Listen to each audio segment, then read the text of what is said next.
ಅಲ್ಲ ಅವ್ರ ಸರ್ಕಾರ ಇದ್ದಾಗ ಇವಾಗಿರ್ಲಿಲ್ವ ಈ ಥರ?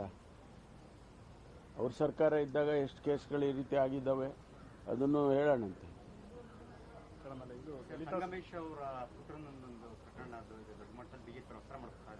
ಅಲ್ಲ, ಈಗ ನಾವು ತನಿಖೆ ಮಾಡ್ತೀವಲ್ಲ, ತನಿಖೆ ಮಾಡಿ ಒಬ್ಬ ಡಿವೈಎಸ್ಪಿಗೆ ಇದು ಮಾಡಿ ನೀವು ಇಮಿಡಿಯೇಟ್ ಆಗಿ ರಿಪೋರ್ಟ್ ಕೊಡಿ ಅಂತ ಡಿವೈಎಸ್ಪಿಗೆ ಒಬ್ಬರಿಗೆ ಇಂಟ್ರೆಸ್ಟ್ ಮಾಡಿದ್ದಾರೆ.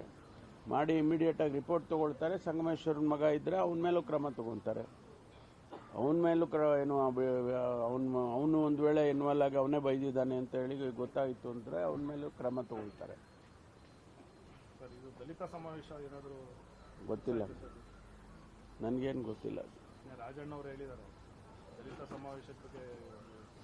ನೀವು ರಾಜಣ್ಣ ಅವ್ರನ್ನ ಕೇಳಬೇಕು, ನನ್ನನ್ನು ಕೇಳಿದ್ರೆ ನೀವು ಡೆಲ್ಲಿಗೆ ಸರ್ ಯಾವಾಗ ಸರ್? ಅಲ್ಲ ರೀ, ಅವ್ರು ಹೇಳಿದ್ರು ನೀವು ಹೇಳಿದ್ರು ಅವರೇನು ಅಂದರೆ ನಾವು ಹಂಗೆಲ್ಲ ಉತ್ತರ ಹಂಗೆಲ್ಲ don't ask such questions. It is ಈ statement. Why do you want to cross check with me? ಅವ್ರ ಹೇಳಿಕೆಗೆ ನಾನು ಏನು ಉತ್ತರ ಕೊಡಬೇಕು? ನೋ, ಇವೆಲ್ಲ ನೀವು ಇದೆಲ್ಲ ಸ್ವಲ್ಪ ಕಡಿಮೆ ಮಾಡ್ಕೊಳ್ಳಿ. ಅವ್ರು ಹೇಳಿದ್ದಕ್ಕೆ ನಮ್ಮ ಸ್ಟೇಟ್ಮೆಂಟು, ನಾವು ಹೇಳಿದ್ದಕ್ಕೆ ಇನ್ನೊಬ್ಬರು ಸ್ಟೇಟ್ಮೆಂಟು, ಅದನ್ನೇನೋ ಮಾಡಿ ಟ್ವಿಸ್ಟ್ ಮಾಡಿ ಮತ್ತೊಂದು ನೀವು ಮೂರನೇದು ನೀವು ಹೇಳೋದು ಅವೆಲ್ಲ I think it's not good for the media. I sincerely request you people to be straight forward.